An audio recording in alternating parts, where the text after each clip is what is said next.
me, why are you here? I'm here because these colors don't run.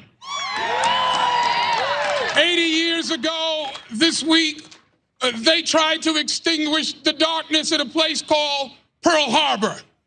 We didn't fold then, and we won't fold now because we've come this far by faith. In our tradition, we say, this little light of mine, I'm going to let it shine. The red, the white, the blue, and the light of America, we're going to let it shine. So I know, after the tree was initially burned, some people actually tried to get out in front of some of what Foxes say about it. And at least one individual at Media Matters did say they would compare it to Pearl Harbor. But I think they were joking at the time.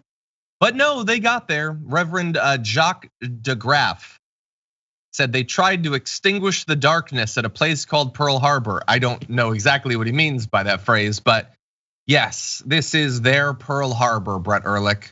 Their holiday display was briefly burned down. Was that guy trying to look like Reverend Run? Like he had that hat. Very weird. Anyway, so this guy is comparing some dude who was having some issues and lit maybe a fire. There is no like felony level arson charge levied because they didn't show malice or it wasn't an explicit hate crime. There's no evidence of that. And do they not trust the boys in blue to come up with that? Clearly not. They're comparing the actions of one person to the enemy in World War II, like Hirohito. Like this is an insane argument that is not new. They have to keep one-upping each other, coming up with more and more ridiculous things. It's like he opened a newspaper and was like, I guess it's like the anniversary of Pearl Harbor, so why not make that leap? Yeah, so insane. Look, he's a commentator on Fox News, and how would you if you wanted to be liked by the audience and you wanted to be brought on more shows on Fox? How easily, Brett, could you figure out the sorts of things you'd need to say? And this is 100% one of the things you should. I'm surprised that he was the first to say it. Honestly, we went like 2 full days in the news, and Ducey didn't think to compare it to Pearl Harbor. Like none of the others did. It was an inevitability. Like that's definitely where this train is eventually gonna reach. And there's no guarantee that he's the first person to say it. My guess with a lot of these folks is that they saw someone on Twitter say it. Sure. And they're like, I'm just gonna say this and pretend it's mine. But yeah, for sure. Yeah, I wanna remind people though, as you alluded to, Pearl Harbor was actually serious. Let's see, killed 2,403 US military personnel and 68 civilians. Reminder, no one was killed. No one was even hurt when the tree was burned down. And it's an interesting test of Fox News, a reminder of what Fox News is, that the tree was burned down late at night. And most people found out about it the next morning, and especially when Fox and Friends was talking about it. By the time that morning had come, the police had already been made clear that this was an individual with mental health difficulties and there was no evidence of a political motivation or any sort of ideological motivation.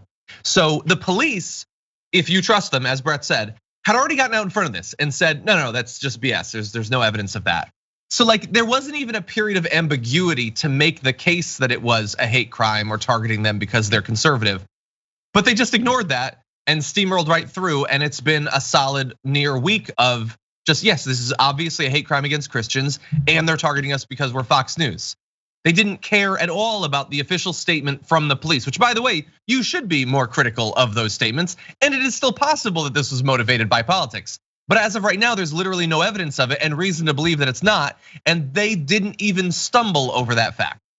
Yeah, it's so good. Even Meghan McCain went on Twitter immediately and said things like, I don't want anyone to tell me about how radical these Republicans are when there's people burning down the Christmas tree outside of Fox News. And it was not politically motivated. It had nothing to do with anything. There's no evidence to that effect. No. and she deleted it. And her previous previous tweet, as someone pointed out on Twitter, was about how radical Tucker Carlson was. Yeah. There is no self-awareness, and that's the thing, is they will say two things that are diametrically opposed from, if you use reason. But they'll at the same time say that no one is radical in my party, and that person is radical in my party. Yeah. And it's insane. But my favorite thing in this category that happened on Fox News was Ainsley Earhardt literally saying, the Christmas tree is a symbol of something that brings us together. It's a symbol of Christmas. It's a symbol of Hanukkah. What's the problem with that?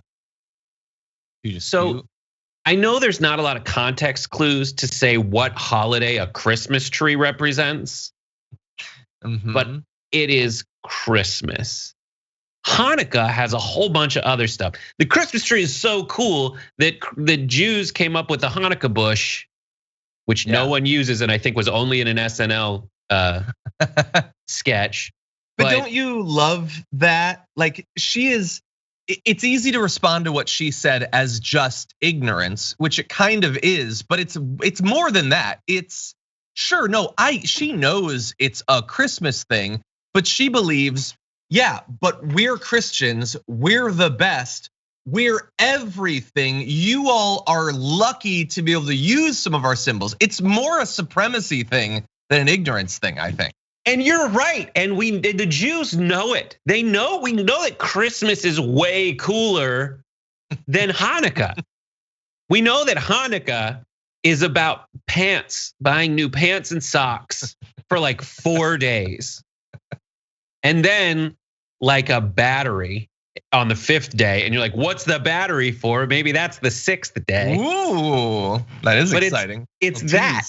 And everyone says like, oh, you get 8 days of presents. It's not as cool. We get it. Stop trying to ram it down our face and stop trying to speak for Jews. This is what's so weird. Think about any Christian, they kind of hate Jews or they think they're weird. They're like, why aren't you watching the sequel we made to your book? Why aren't you? Don't you think the sequel's better than the original? Yeah. And also, we added a bunch of crap to the original that we still call the Old Testament. Crazy, right? Yeah. But they want us to be so jazzed about it. But then at the same time, they hate us. And then at the same time, they're like, but we need to protect you people. Yeah. Because you love Israel too. When there's a lot of Jews being like, there's a lot of weird stuff going on in Israel that we don't agree about. But then they're saying, they always say Judeo-Christian, like it represents, like the Judeos have any care about that or role in it.